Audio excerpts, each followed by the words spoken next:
6월 7일 목요일 오늘의 주요 뉴스입니다. 뉴욕 3대 지수가 모두 2% 이상 올랐습니다. 스페인 은행들의 부실 해결을 위한 유럽 차원의 논의가 본격화되고 있다는 소식과 미국의 추가 경기 부양 기대감이 지수 급등세를 불렀습니다. 유럽 주요국 증시도 일제히 상승 마감했습니다. 유럽 중앙은행의 금리 추가 인하는 없었지만 추가 부양책이 나올 수 있다는 기대가 호재로 작용하면서 이틀째 강세를 이어갔습니다. 웅진 코웨이 인수 전에 중국의 콩카라는 기업이 뛰어들었습니다. 콩카는 중국의 4대 종합전자그룹으로 웅진 코웨이의 유력한 인수 후보로 거론되고 있습니다. 삼성그룹이 중국 진출 20년 만에 중국 내 외자 기업 가운데 처음으로 현지 누적 투자 규모 100억 달러를 돌파했습니다.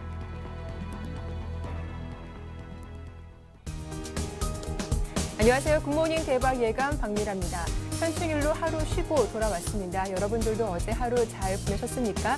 어제 국내 증시는 쉬는 동안 글로벌 증시 분위기는 반전됐었죠. 각국 주요 은행들이 경기 부양에 나설 거란 기대감에 글로벌 주요 증시가 모두 강세로 마감을 했는데요. 지난 화요일 국내 증시도 1% 이상 강세를 보이면서 마감을 했죠. 과연 오늘 추가 반등 이어갈 수 있을지 많은 분들이 궁금하실 텐데 잠시 후 전문가와 함께 오늘장 대응 전략 자세하게 살펴보겠습니다. 자, 굿모닝 대박 예감 2부 순서 지금 바로 출발합니다.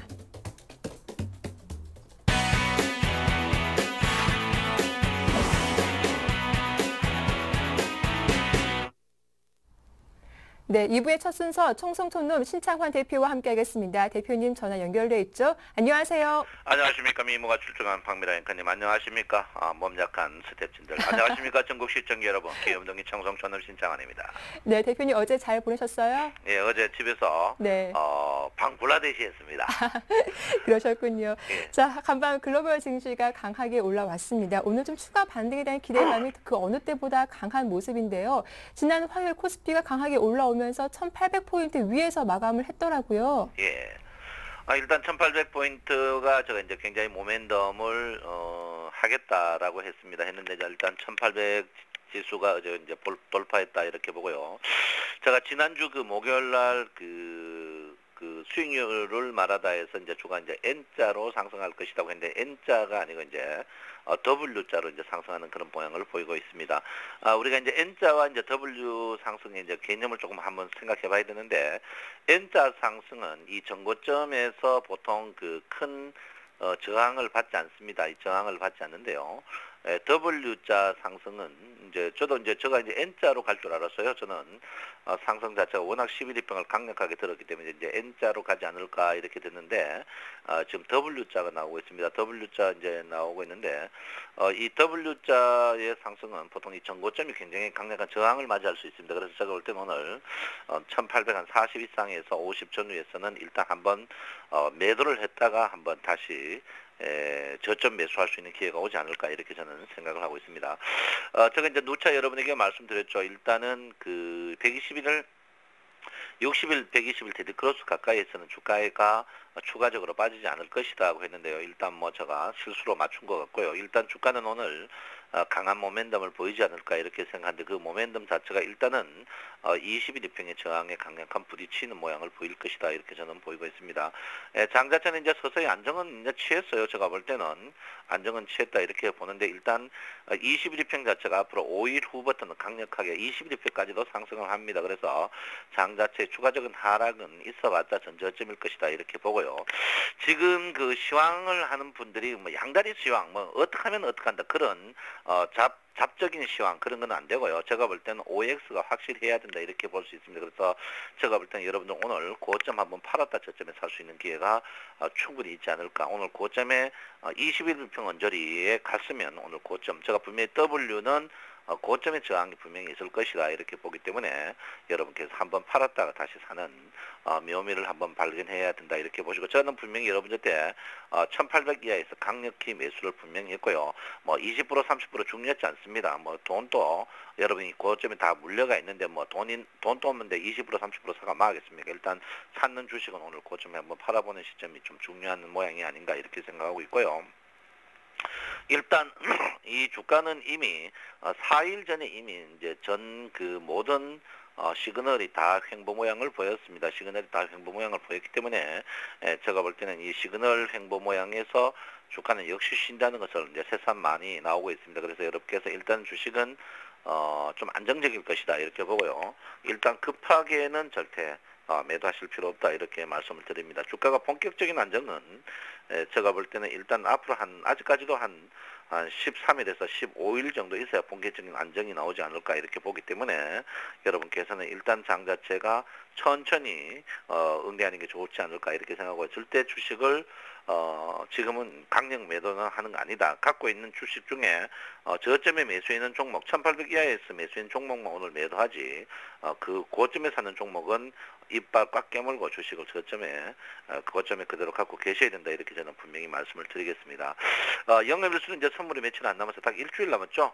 선물이 남는데 이제 외국인들이 9천억밖에 남지 않았습니다. 9천억밖에 남지 않았고 그 사이 개인들이 제가 볼 때는 개인들이 저말 우리 센 시청자 여러분 빼놓고 개인들의 선물이 제가 볼 때는 전멸했다. 전 증권 방송 선물 전문가 방송은 전부 전멸했다고 저는 보겠습니다. 8,200개가 푸스로 걸렸어요. 오늘 전부 깡통 찰 것 같은데 제가 볼 때는 각 그 증권 방송 하는데 환불 조치를 해야 되지 않을까 이렇게 생각하고요.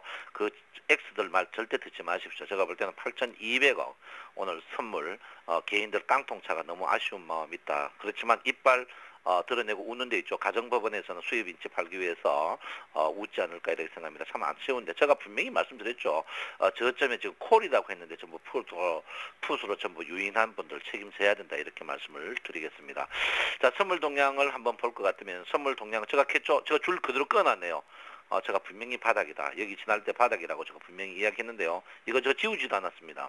제가 여기 이 라인에 올 때 주가 바닥이라 했는데 이때의 진정한 바닥이다. 그 바닥이 며칠 전에 이틀 전에 바닥이었다. 이렇게 제가 분명히 말씀을 드리겠습니다. 그래서 선물 동향을 볼 때 지금 주식은 강력한 반등이 있지 않을까 이렇게 생각해요. 반등 자체는 저는 이렇게 생각합니다. 이번 선물의 반등은 종가는 한 250 전후에서 끝나지 않을까 이렇게 봅니다. 그래서 지금 어떻게 해요? 한 500만 원의 포인트가 수익이 날 가능성이 있다 이렇게 볼 수 있습니다. 이미 외국인 동향과 기관 동향으로 봤을 때 주가는 굉장히 괜찮았습니다. 외국인들이 삼성전자 매도함으로써 선물을 수익을 창출을 했는데 나머지는 안 하고 주식을 서서히 보시면 기관들의 강력한 매수가 지금 나오고 있거든요. 기관들의 강력한 매수에 외국인들도 손을 조금 드는 모양이었거든요. 그래서 제가 볼 때는 기관들의 매수가 워낙 강력하기 때문에 요즘에 이제 기관들이 속된 말로 독을 품으면 외국인들도 피해가는 그런 모양을 보이고 있습니다. 그래서 기관들의 강력한 매수 이 부분을 여러분께서 한번 보실 필요 있는데 이게 3일 전부터 그랬습니다. 그래서 그때 제가 이제 여러분 파는 시점이 이렇게 했는데 그때는 온 동네 뻐꾸기들이 뭐 얼마 빠지면 얼마 팔아라 이런 식으로 해가지고 여러분을 다 죽이는데 하여튼 문제가 된다. 저도 머리 크지만 머리 큰 사람들은 좀 문제가 된다 이렇게 볼 수 있겠습니다. 하여간 지금 장 자체는 오늘은 일단 고점 매도를 한번 하시고요. 쓸데없는 방송 듣지 마십시오. 여러분 센 방송 보면서 일단 오늘 고점에 한번 팔았다가 저점에 사시고 자기가 중장기로 보실 분들은 지속적으로 보유가 분명하다. 제가 수익률을 말하다 해서 분명히 말씀드렸지만 주식은 추가적으로 상승을 분명히 더 할 것이다 이렇게 보고요. 이번 주식의 파형은 저는 분명히 생각합니다. 1900 중반까지는 분명히 무슨 수를 쓰더라도 주식은 한번 반등할 가능성이 있다 이렇게 보기 때문에 장 자체 그 대신 장 자체가 숙기는 가지 않습니다. 여러분들의 속임수를 계속 주목할 가능성이 있기 때문에 절대 여러분들이 넉넉한 마음으로 해야지 조급한 마음으로 하시면 안 된다 이렇게 보십니다. 그래서 여러분 일단은 오늘 고점 한번 팔았다가 장중 저점에 사가지고 2~3% 수익을 더 창출할 수 있는 그런 기회가 아닌가 이렇게 생각하고 있고요. 장 자체는 그렇습니다. 분명히 1800 이하는 매력 있는 시장이다. 이렇게 제가 분명히 말씀을 드리겠습니다. 예, 이 직전 고점인 1840과 1850포인트는 좀 강한 저항 예상되기 때문에 고점에서 매도 전략을 말씀해 주셨습니다. 자, 그렇다면 삼성전자부터 해서요. 종목별로 흐름 한번 짚어봐 주시죠. 삼성전자의 이제 종목 흐름을 한번 볼 필요가 있는데요. 네. 이제 시가총액 상위 종목이죠. 제가 시가총액 상위 종목 사라니까 뭐 헛소리 하는 사람이 있는데 하다가 하품하다가 입 찢어지는 수가 있으니까 굉장히 조심해야 된다. 제가 분명히 말씀드리겠고요. 장 자체는 어쨌든 시가총액 상위 종목이 이제 상승을 합니다. 한국전력 제가 이제 전력 4인방에 대해서 여러분이 강력하게 추천했죠. 한국전력이라든지 그다음에 이제 여러분한테 제가 준차 말했습니다. 한국전력 그다음에 이제 한국가스공사, 가스공사도 수익이 그날 장대 양봉 났고요. 그다음에 이제 두산중공업, 그다음에 여러분 한전기술 이렇게 제가 여러분에게 이제 말씀을 드렸는데요. 한 전력 4인방 주식은 제가 강력하게 여러분에게 말씀을 드리겠습니다. 어쨌든 간 전력의 화두는 계속 될 것이다 이렇게 봅니다. 생각보다 이제 원자력 발전을 안 하면 이제 화력 발전을 해야 되거든요. 화력 발전을 하면은 제가 볼 때는 그 화력 발전의 터빈 분야가 이제 터빈이 전 세계 글로벌 증시의 터빈 부분에 가장 경쟁력이 있는 게 이제 두산중공업입니다. 그리고 전력 유지율이라고 하는데 그 유지율이 한전 기준만 좀 세계적인 데가 없습니다. 그 대표적인 미군 부대가 이제 우리는 어릴 때만 해도 미군 부대가 자체 전력을 사 요즘 한전 한국 전력을 쓰고 있습니다. 그 정도로 안정성이 있다 이렇게 볼 수 있고요. 그래서 전력 4인방 주식들은 여러분 강력하게 이제 한번 제가 여러분에게 권한다 이랬는데 일단 주가가 지수가 빠진 상태에서 지수가 올라가면은 일단 시가총액 상위 10개 종목 사는 습관을 들여야 됩니다. 누구 말도 듣지만 이거는 정석입니다. 여러분. 누가 뭐 시가총액 헛소리 하는데 그 다 헛소리고요. 잡주하지 마세요. 그거 아주 헛소리니까 여러분 시가총액 상위 종목을 사는 습관을 꼭 들여야 된다 이렇게 봅니다. 그래서 제가 캐잖아요. 누차 자동차에 관해서는 제가 여러분 분명히 이야기했죠. 자동차는 평균 수익률 이하나겠다 했는데 자동차가 연 이틀 동안 주가가 상승했을 때도 자동차는 힘을 못 쓰다. 그 반면에 여러분 전력 관련 삼성인데 제가 볼 때는 주식의 시가총액 상위 종목을 사는 습관을 꼭 들여야 된다. 거기에다가 조선주가 실적이 나쁘더라도 글로벌 증시가 어쨌든 그 조선은 우리나라 조선을 이길 수가 없습니다. 미국이 중국이 조선이 이제 여러분 이제 그 기간 산업이 중국이 실제가 늘리다가 이제 줄여들고 있거든요. 그래서 조선이라든지 그리고 또 하나는 조선 부분에 대해서 여러분께서 한번 보시고 건설은 제가 누차 말씀드렸습니다. 지금 가격대는 굉장히 좋은 가격대다. 제가 볼 때는 지금 굉장히 건설이 좋은 가격대다 이렇게 말씀드렸는데 제가 볼 때는 좋은 가격대입니다. 그래서 지금 건설주들을 지금 서서히 매수하셔야 된다 이렇게 봅니다. 근데 문제는 여러분이 갖고 있는 종목들입니다. 여러분 갖고 있는 중에 첫 번째가 이제 유아주 부분인데요. 유아주가 제가 볼 때는 그래요. 지금 가격대는 괜찮은 가격대다 저는 분명히 말씀드리고 있습니다. 지금도 조금 낙폭이 과다하다 이렇게 보는데 그 대신 태양광 관련 주식들은 장기 악재가 계속 노출된다 이렇게 봅니다. 그래서 LG화학 같은 주식은 제가 볼 때는 뭐 가격대 메리트는 좋습니다만 지금 추가적으로 아직까지 상승하기에는 굉장히 힘들다. 그 대신 단타 종목은 계속 보셔야 된다 이렇게 말씀드리고요. 제가 이제 지난 금요일날 분명히 얘기했으면 지금 상승하는 종목은 탄탄한 내수 기반에 의한 종목들이 상승한다 이렇게 말씀드렸는데요. 수출 드라이브가 걸어도 지금 수출 드라이브가 안 걸리는 그런 부분이 있습니다. 그래서 여러분께서 지금은 수출보다는 내수 쪽에 여러분께서 굉장히 조금 관심을 두실 필요가 있지 않나 이렇게 저는 생각을 하고 있습니다. 그래서 여러분께서 내수가 조금 탄탄한 종목들 내수가 조금 탄탄한 종목들 그런 종목 위주로 여러분들이 가야 되지 않을까 이렇게 생각을 하고 있습니다. 그래서 내수 종목 쪽으로 여러분 한번 좀 보시면 분명히 좋은 모양을 보이지 않을까 이렇게 생각하고 있고요. 장이 굉장히 어렵습니다. 일단 장이 아무리 좋은 종목도 종합주가 지수가 빠지면 안 되거든요. 그리고 아무리 좋은 종목도 시가총액 상위 10개 종목이 뜨지 않으면 주가는 상승할 수 없습니다. 그래서 제가 볼 때는 시가총액 상위 사는 이런 메리트를 가져야 된다 이렇게 보시고 꼭 선물을 하셔야 된다 이렇게 보는데 일단은 오늘은 여러분이 고점에 팔고 저점에 잡을 수 있는 분 잡고 아니면 저점에 잡은 분들은 지속적으로 보유하셔야 되지만 일단 고점에 팔고 저점에 한번 사는 그런 테크닉이 필요하고 오늘 신규 매수는 조금 자중하시는 게 좋지 않을까 이렇게 저는 생각을 하고 있습니다. 네, 대응 전략 잘 들었습니다. 고맙습니다. 예, 감사합니다. 지금까지 청성총룸 신창환 대표와 함께했습니다.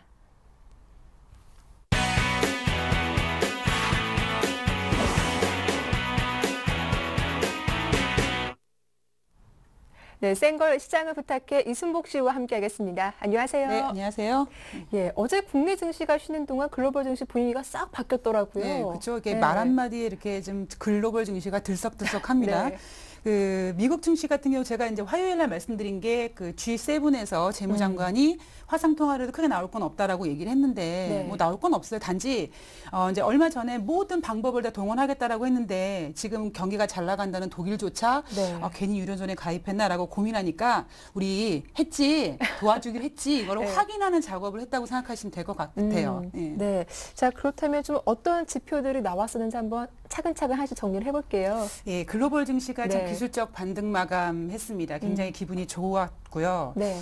근데 좀 아쉬운 건 사실 화요일 날 개인들의 투매가 좀 나왔던 부분이기 때문에 네. 이게 개인들이 사실 투매 물량이라는 게 내가 더 이상 못 버텨서 판다는 것보다는 이 신용으로 매수하신 분들의 신용 담보 부족을 견디질 못하다가 이게 결국 자동적으로 반대 매매 나간다는 부분이기 때문에 아마 그 투매가 나온 그 개인 투자자분들은 이번 장도 되게 좀 씁쓸할 거라고 생각이 듭니다.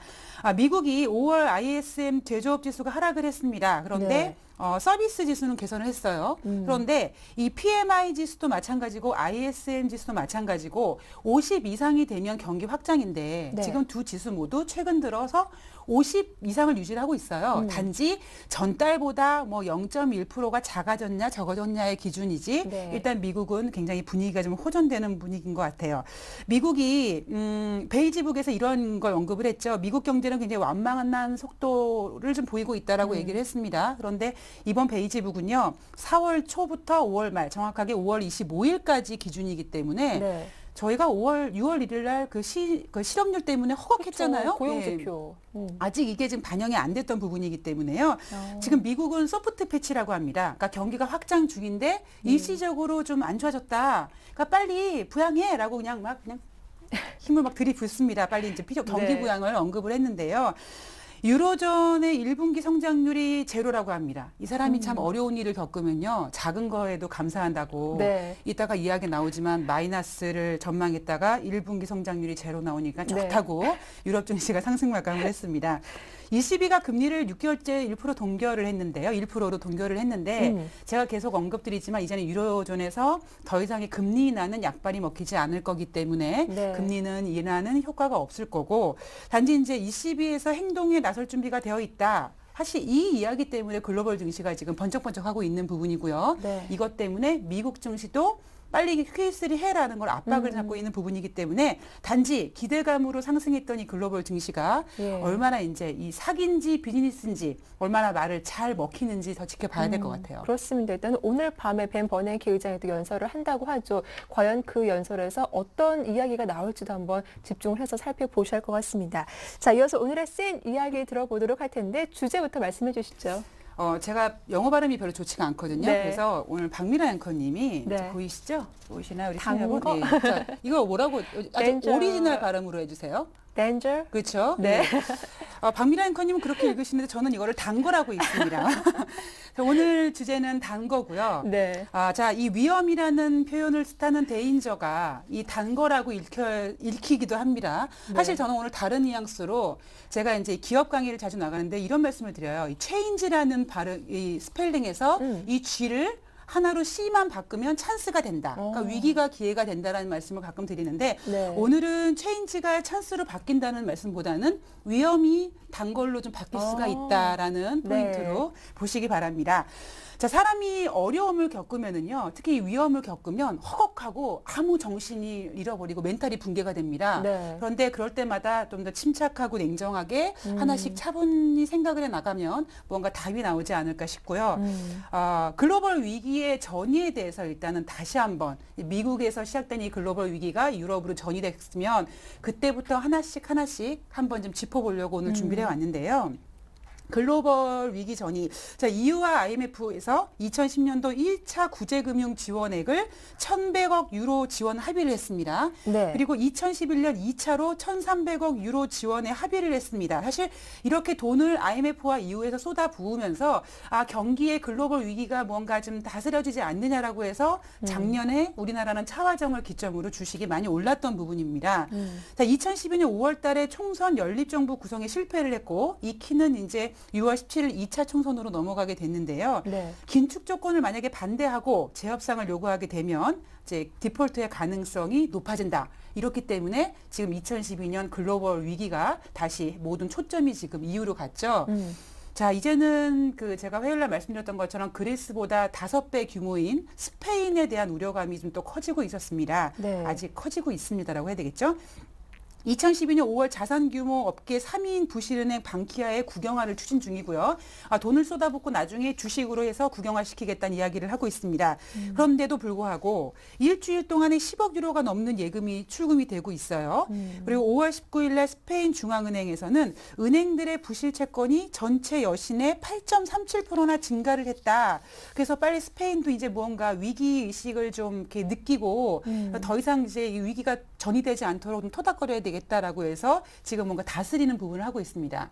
자, 여기까지도 우리 시청자분들은 다 아시는 얘기인데 뭔가 좀 정리를 좀 했습니다. 자, 2012년 1월 13일부터 신용평가사가 유로존 국가들의 신용등급을 줄줄이 하향을 해서 제가 이걸 정리를 해와 봤는데요. 1월 13일 날 S&P가 유럽 9개국, 9개국의 신용등급을 강등을 했습니다. 그리고 1월 27일 날은 피치가 유럽 5개국의 신용등급을 강등을 했고요.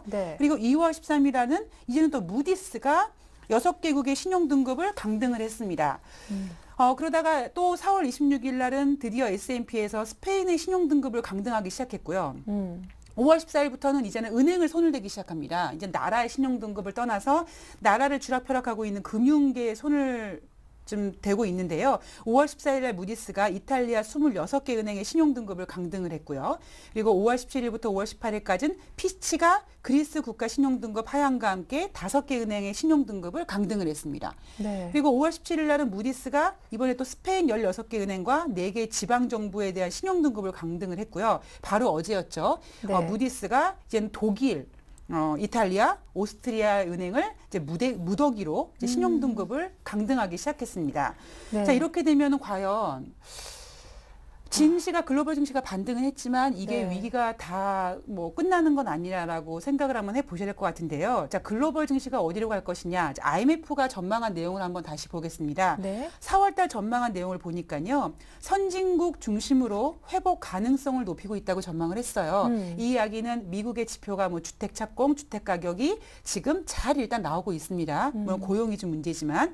조금 전에 말씀드렸던 것처럼 유로존 경제 성장률이 2012년도에 0.3%를 기록할 거라고 했는데 일단 1분기에 제로를 기록을 했습니다.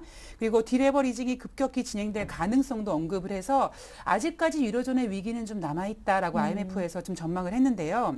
자, 이제는 우리가 대인절에서 위험한 거에서 단 거를 찾을 때가 아닌가 싶은데요. 저는 대부분의 전문가분들이 증권사에서 이제 예측을 하긴 좀 어려우니까 투자하시는 분들은 대응을 좀 잘해야 된다라고 말씀을 하시는데 사실 대응도 잘 못합니다. 그러니까 예측을 못하니까 그나마 대응을 잘하자고 하는데 대응도 똑부러지게 못한다면 제가 우리 시청자분들한테 말씀드리고 싶은 거는 예측을 조금 더 잘 하시길 바라거든요. 물론 예측이 맞을지 틀릴지는 모르지만 모든 경우의 수와 모든 시나리오를 개인 투자자분들이 아시고 계시면 조금 더 도움이 되지 않을까 싶어서 열심히 좀 이렇게 뭐 언급을 해드리고 있는데요. 자, EU의 경제 침체가 된다면 우리나라 이제 수출에 대한 영향을 좀 받지 않을까 오늘 그 생각을 해봤습니다.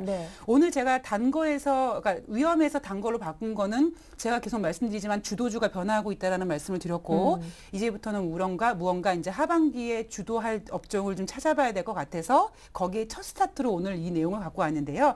2011년도 한국이 EU에 수출한 그 금액을 보니까 557억 달러라고 합니다. 그런데 이게 직접 수출이 아니라 주요국을 통과해서 간접 수출을 한 것까지 포함을 하게 되면 692억 달러가 되고요. 자, 그러면 우리나라의 총 수출 시장에 대한 의존도가 과연 어느 업종에 집중되어 있나 봤더니 조선이 85%, IT가 65%, 자동차가 32%, 기계가 32%, 화학이 30%입니다. 자, 이러한 이슈 때문에 작년에 돈을 쏟아부어서 유로존의 위기가 잘 넘겨갈 거라고 이야기를 했고 거기에 맞춰서 차화정이 올라갔죠. 자, 그런데 철강은 상대적으로 좀 의존도가 좀 약하다고 합니다. 그래서 대부분의 지금 전문가들이 기계를 약간 추천하시는 분들도 계세요. 자, 그렇다면 총 수출 규모가 이렇다 그러면 EU에 대한 수출 시장 의존도를 좀 보니까요. 조선, IT, 철강 순이고요. 상대적으로 철강과 IT, 화학은 상대적으로 의존도가 좀 낮다고 합니다. 그래서 만약에 EU가 경기가 침체가 된다 그러면 가장 타격을 받을 업종이 조선, IT, 자동차, 네. 기계입니다. 물론 미국이 다시 이제 경기 회복을 하게 되면은 꼭 시장이 유럽에만 있는 건 아니지만 이 미국의 경기가 성장하면 미국이 제가 계속 말씀드리지만 무역에 손을 댈 거기 때문에 우리나라도 좀 만만치가 않거든요. 네. 자, 되게 재미있는 그 이야기 하나 있는데요. 6월 6일 날 국내 애널리스트들을 대상으로 그리스의 유로존 탈퇴 가능성과 2012년도 가장 유망한 업종을 설문조사를 했는데요. 네. 그리스의 유로존 탈퇴 가능성은 64%가 거의 없다라고 했습니다. 그리고 36%가 가능성은 좀 높다고 전망을 했고요. 그리고 이제 올해 가장 유망한 업종은 무엇이냐고 물어봤더니 네. 82%가 IT, 자동차 등 기존의 주도주다라고 얘기를 했습니다. 네. 그리고 화학, 철강 등 소재 업종은 단 2%밖에 전망을 하지 않았습니다. 자, 지금 이렇게 쭉 훑어드렸는데요. 이제 뭐 우리 개인 투자자분들한테는 정답은 사실 개인 투자자분들이 찾아봐야 될 것 같고요. 네. 이제 하나씩 이제는 다음 주도주의 업종이 무엇인가 봐야 될 것 같은데 사실 제가 여기에 대한 내용을 참고한 자료가 있습니다. 이 현대경제연구원에서 나온 자료인데요. 거기 보시면 이런 얘기가 나옵니다. 수출이 약간 위험하면 이 내수 관련주도 한번 관심 있게 보자. 이런 멘트를 한번 해봤으니까 한번 연구해 보시면 좋을 것 같습니다. 네, 또 위기는 곧 기회다. 이렇게 유럽의 경제 위기로 좀 타격을 받을 업종들 미리 한번 점검을 해보시면서 또 하반기 투자 전략 세우시면 도움이 되실 것 같습니다.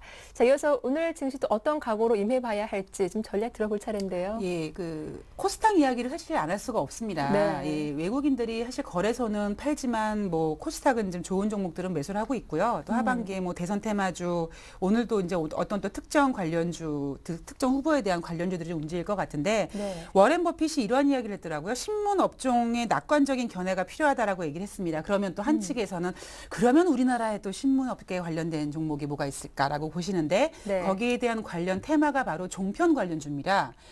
그런데 아마 이제 우리 투자자분들은 익히 이제 종편 관련주들 아실 텐데 아시겠지만 너무 빨리 개국을 하다 보니까 거기에 대한 문제점도 컸고요. 언론에서는 과연 4개의 종편 중에 살아남을 종편이 몇 개가 있느냐라는 가지 의문점을 주기 때문에 섣불리 워렌 버핏의 이런 발언으로 종편 관련주를 손대시지 않으셨으면 좋겠고요. 예. 마지막으로 이제 은행 가계 대출이 뭐 그나마 많이 잠잠해졌다는 이야기가 나오는데 제가 가장 걱정되는 부분이 이 국제 회계 기준을 적용했을 때 과연 우리나라 회계가 얼마나 건전한지 제가 봤을 때 개판이거든요.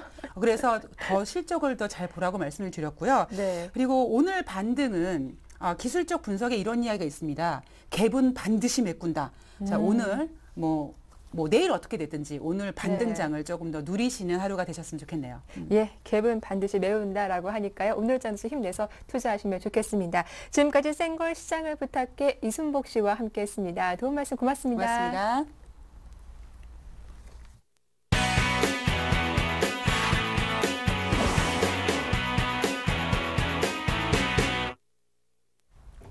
네, 평택총놈의 승부 전략 시간이 돌아왔습니다. 평택총놈 정호영 전문가 전화 연결돼 있죠. 만나보겠습니다. 안녕하세요. 네, 안녕하세요. 예, 먼저 화요일장 시황 정리부터 부탁드려야 할 것 같은데 코스피 지수가 1% 이상 오르면서 1801포인트에 딱 정확히 마감을 했더라고요. 네, 제가 지난 화요일이었죠. 네. 오후 방송에서 1800선 이상만 되면은 직장인은 75%, 전업은 100%까지 가져가자 그랬었는데요. 다행스럽게도 어제 해외 증시가 아주 좋은 결과로 마감되면서 오늘 상승세로 좀 이어가지 않을까 이렇게 생각하고 있습니다. 그래서 다시 한번 지수 전망에 대해서 좀 전체적으로 말씀드리는데요. 저는 5월 하순 이후 여전히 동일한 결론입니다. 그래서 1750에서 1775선 사이에 중기저점 또는 1750선 이탈되고 나서 엄청난 대폭락이 나온다고 생각하고 있는데요. 아쉽게도 이번 주 월요일이었죠. 1776까지 밀렸다가 다시 올라갔거든요. 제 예상은 거기서 한 조금만 더 내려갔다가 올라갔으면 좋았다 싶었는데 좀 아쉬웠고요. 실제 저점이 예상 저점보다 높을 수는 있습니다. 그래서 만약에 제가 예상한 것보다 다시 내려오지 않더라도 예를 들어서 여기서 충분히 더 저점 찍고 갈 수 있다. 이거는 그대로 제가 말씀을 드리겠고요. 한 가지 또 중요한 것은 뭐냐면은 그 주식 투자는 경제 지표가 아닌 수급 예측으로 시점을 포착하는 겁니다. 이걸 꼭 좀 말씀드리고 싶고요. 그다음에 제가 이제 논리적으로 납득하기 어려운 주장들에 대해서 한 말씀 꼭 드리고 싶은데요. 사방에서 보면은 각종 매체, 언론 그리고 주식 전문가들 대부분 다 그런 얘기하는데요. 2000선 이상에서는 2400, 2500 간다고 그렇게 매수하자고 했던 분들이 왜 지금 관망하자 그런지 전 이해가 안 됩니다. 왜 그러냐면 불과 4월 18일만 해도 2000선이었거든요. 그 당시에. 그러면 2,000선을 이었던 시점이 이제 2개월도 안 됩니다. 그래서 2개월 전과 지금이 과연 얼마나 다른가. 유럽 문제가 나쁘다 그러지만 저는 별 차이 없다고 생각합니다. 다만 해외 증시가 폭락한 것밖에 없거든요. 그래서 현재 매수 시도는 그러니까 손소이대, 그러니까 손실은 작고 이익은 큰 아주 합리적인 투자이기 때문에 제가 주장했던 대로 계속해서 매수를 여러분들이 강행하시기를 부탁드리겠습니다. 예, 그럼 현재 직장인들의 주식 비중은 75% 그리고 전업은 100%입니다. 현금 비중이 거의 없는 상태인데 좀 계속 홀딩을 해봐야 할지 주식 비중 정리해 주시죠. 네, 주식 비중 절대적으로 엄수해 주시기 바랍니다. 그래서 일단 장중 기준은 바로 똑같습니다. 그러니까 화요일과 똑같은데요. 1775선 이상에서는 직장인 75%, 전업 100%, 그리고 1775선 미만에서는 25%씩 삭감해 주시기 바라겠고요. 1750선이 깨질 경우, 이런 경우는 거의 없지만 이럴 경우에도 장중에는 직장인 25%, 전업 50%입니다. 핵심 포인트가 뭐냐면 전업은 1775선만 넘으면 무조건 100%, 만약에 1750선이 무너져도 50% 유지되라 이거고요. 오후 이제 종가 전략입니다. 2시 50분 기준으로 코스피 기준을 보신 다음에 각각 1800선 이상에서만 75, 100, 그 다음에 1775선 이상에서는 50, 75, 그리고 아래로 갈수록 이제 25씩 이제 낮추면 되는데요. 왜 이렇게 제가 장중과 종가를 달리 하냐면요. 장중엔 좀 더 널널하게 좀 편안하게 좀 확대해도 되고요. 종가에 좀 더 엄격하게 가져가시는 게 일반적으로 가장 좋기 때문에 그런데요. 큰 무리가 없다면 아마도 이것만 계속 지켜주셔도 여러분들이 충분히 수량을 좀 확보하지 않을까 이렇게 생각하고 있습니다. 예, 그럼 전문가님 포트폴리오 구성은 어떻게 짜보는 게 좋은지도 궁금한데 그 부분도 한번 말씀해 주시죠. 네, 그동안 어떤 날은 생략을 하고 네. 어떤 날은 제가 정확하게 이제 업종을 말씀드렸는데 오늘은 콕 찍어서 코스피는 화학에 집중해 주시고요. 코스닥은 인터넷에 집중해 주시기 바랍니다. 왜 그러냐면 원래 양시장의 핵심 대장 업종은 뭐냐면 코스피는 전기전자, 코스닥은 디지털 컨텐츠입니다. 제가 게임주라고 말씀드렸었는데요. 근데 두 개는 나름대로 괜찮아요. 근데 지금 현재 코스피 화학과 코스닥 인터넷은 좀 약한 상태이기 때문에 낙폭도 있고 해서 이쪽에 좀 집중해 주시면 문제가 없을 것이라고 보기 있겠고요. 테마주는 제가 오늘 뭐 특별히 언급을 안 해드리겠는데요. 사실 제가 계속해서 언급해드렸던 테마주가 있었잖아요. 바로 문재인 관련주죠. 아마 박미라 씨께서도 제가 문재인 관련주 워낙 많이 얘기해가지고 기억을 하실 겁니다. 그래서 그거는 계속 홀딩해 주시면 뭐 무리가 없겠습니다. 네, 알겠습니다. 자, 그리고 또 이번 주 토요일이죠. 또 강연회가 준비되어 있다고요. 예. 네. 이번 주 토요일 오후 2시에 하는 강연회는 그 어느 때보다도 상당히 중요할 것 같습니다. 그래서 네. 참여자들이 질문하시면 제가 답변해 드리고 그다음에 대박 예감 종목 추천 코너가 있으니까 네. 많이들 참여하셔서 앞으로 2, 3개월 후에 좋은 결과를 얻을 수 있도록 제가 최선을 다해서 전달해 드리겠습니다. 네, 시청자분들도 많이 기대를 하고 계실 것 같습니다. 오늘 도움 말씀 잘 들었습니다. 고맙습니다. 네, 감사합니다. 지금까지 평택청룸 정호영 전문가와 함께했습니다.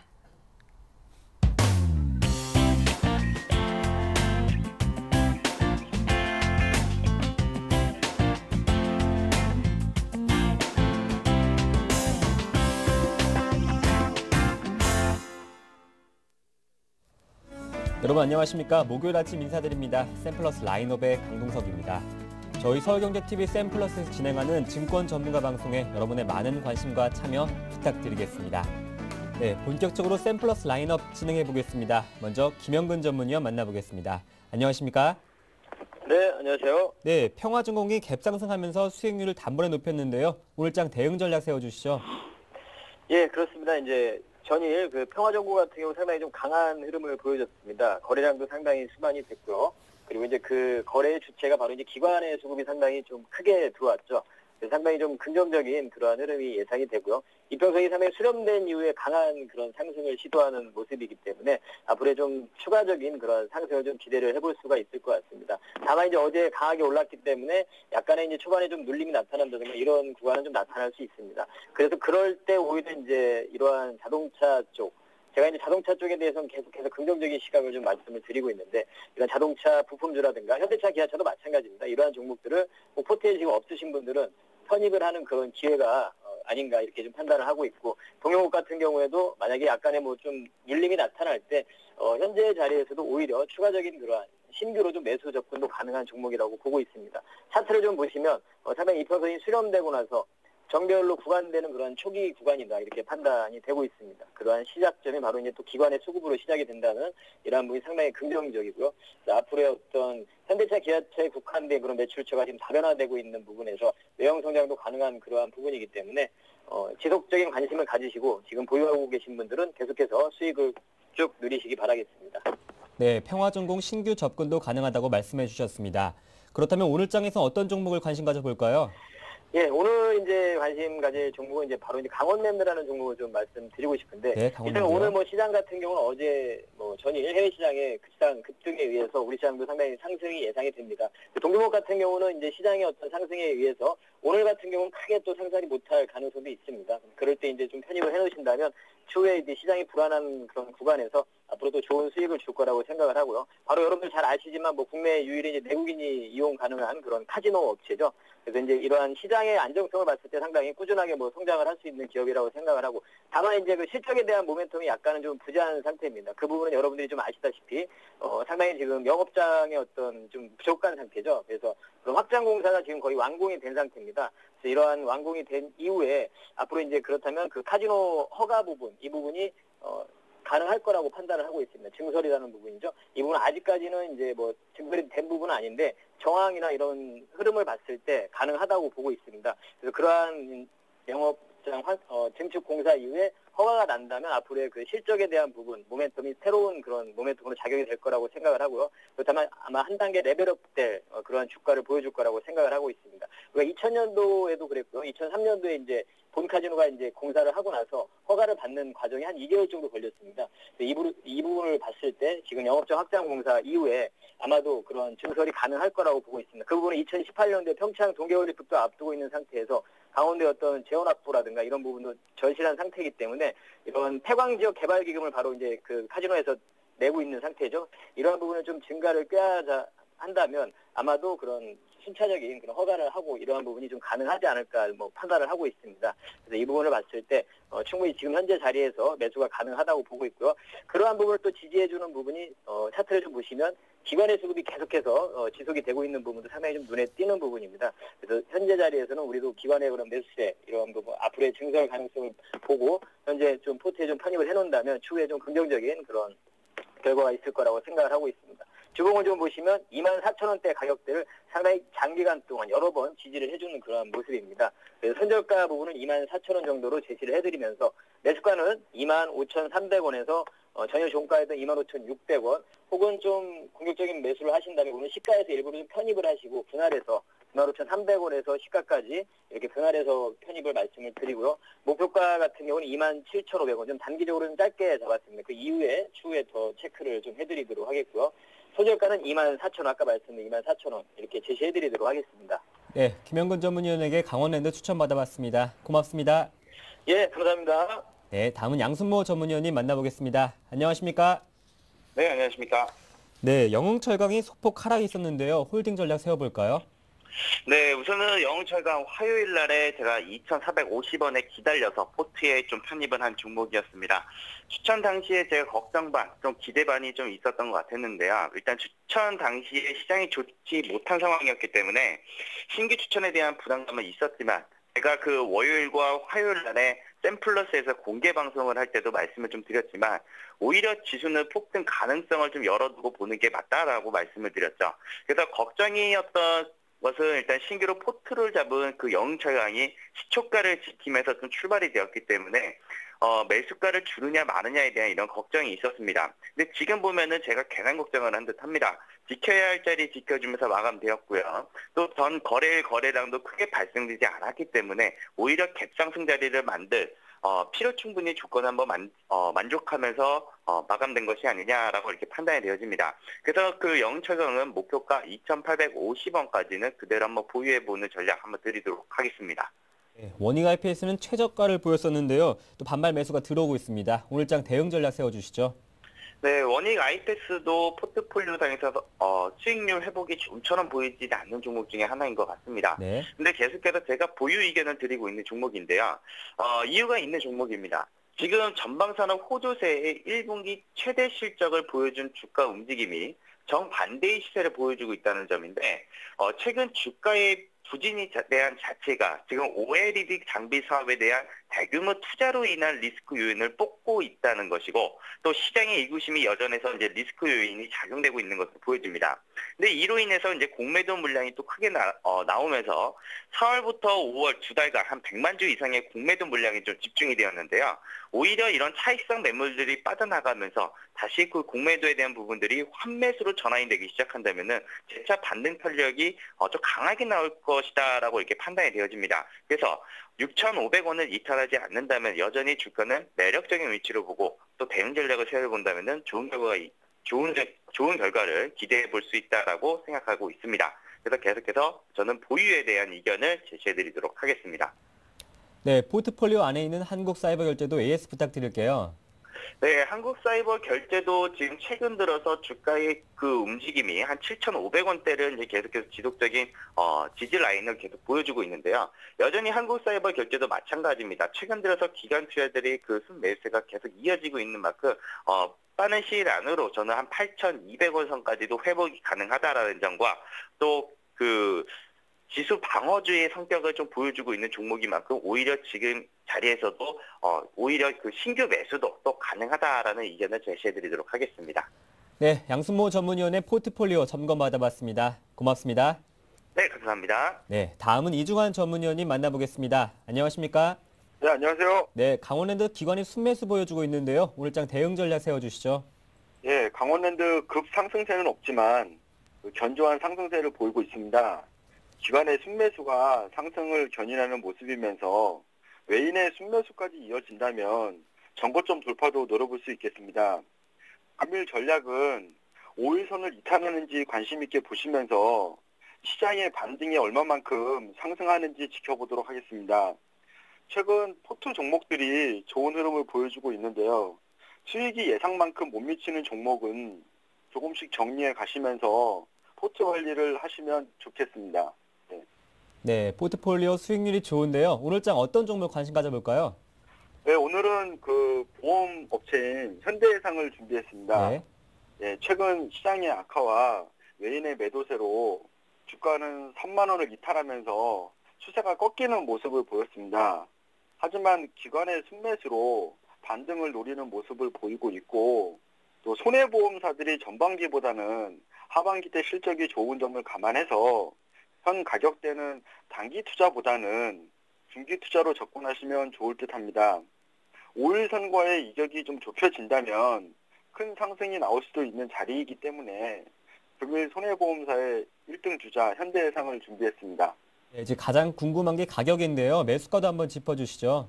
네, 매수가는 28,500원 정도면 매수가 되실 것 같습니다. 그리고 손절가는 27,000원. 그리고 목표가는 1차적으로 3만 원 제시해 드리겠습니다. 네, 중기 접근 전략 참고하시길 바라겠습니다. 고맙습니다. 네, 감사합니다. 네, 다음은 이상로 전문위원님 만나보겠습니다. 안녕하십니까? 예, 안녕하십니까. 예, 시청자 여러분 다 좋은 아침입니다. 네, 한국콜마가 좀 급락이 있었는데요. 오늘장 대응 전략이 시급해 보입니다. AS 부탁드릴게요. 예, 맞습니다. 일단은 화요일 날 제가 전략을 말씀드릴 때요. 일단은 그때 절반 매도를 이익 실현을 하고 난 다음에 절반은 보유를 하시자고 말씀을 드렸습니다. 그래서 일단은 그 전에 뉴스가 떴었죠. 그래서 분할 재상장한다는 말이 있었기 때문에 제가 일부러 말씀드렸던 건데 일단은 그때 한 5% 정도 이익이 나셨을 거예요. 이익 나고 난 다음에 지금 가지고 계신 분들 어차피 장기적으로 보면 회사 자체 펀더멘털 가치 자체가 사라지는 게 아니고 존재하는 거에 이제 투자 회사로 바뀐다는 거기 때문에 아직은 괜찮다고 말씀을 드리겠고요. 지금은 좀 더 담으셔야 될 때라고 말씀을 드리겠습니다. 그래서 주가 하락은 단기적으로 나타날 수 있다. 그렇지만 아직까지 장기적인 흐름, 회사의 흐름 자체나 모멘텀 자체가 사라진 게 아닙니다. 그런 부분 참고하시고 난 다음에 장기적으로 나머지 절반 물량은 장기적으로 보유를 하고 들고 가시자고 말씀을 드리겠습니다. 네, 대덕 GDS는 5일선 회복이 언제쯤 가능할까요? 예, 뭐 지금 5일선을 지금 타고 가는 종목들이 잘 없습니다. 그만큼 지금 게임주 말고는요, 그렇게 강한 종목들이 많이 보이지 않고요.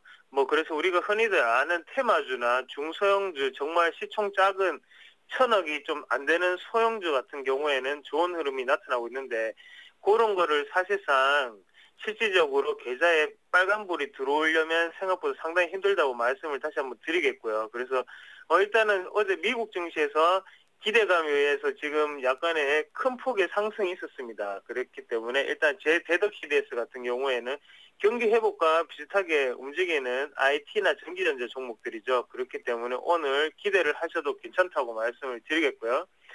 일단은 일봉상으로 보기보다는요, 주봉상으로 한 번씩 체크를 하시면 좀 더 편하신 게, 일단은 주봉상으로는 보시면 큰 흐름 자체를 한번 보실 때는 21선을 따라간다는 거는 그만큼 우상향 상승 추세로 계속적으로 움직이고 있다는 겁니다. 그래서 대덕 GDS 같은 경우에도 지금 21선을 주봉상으로 확인하셨을 때 21선을 지지를 하고 난 다음에 반등이 나오는 구간입니다.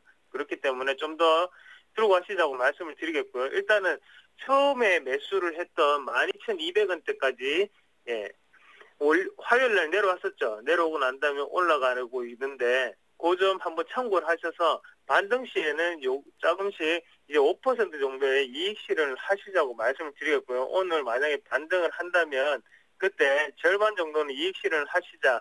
그래서 이익 실현 하고 난 다음에 제가 내일 다른 종목을 또 말씀을 드리겠습니다. 그래서 그 종목으로 다시 한번 또 투자를 좀 해보시는 것도 괜찮다고 말씀을 드리겠습니다. 그리고 지금 다른 종목들 같은 경우에도요.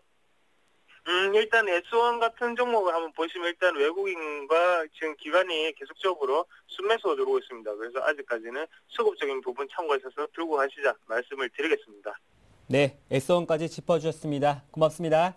예, 고맙습니다. 네, 지금까지 이상로 전문위원 만나봤습니다. 오늘 코스피 코스닥의 선전을 바라봅니다. 지금까지 샘플러스 라인업이었습니다.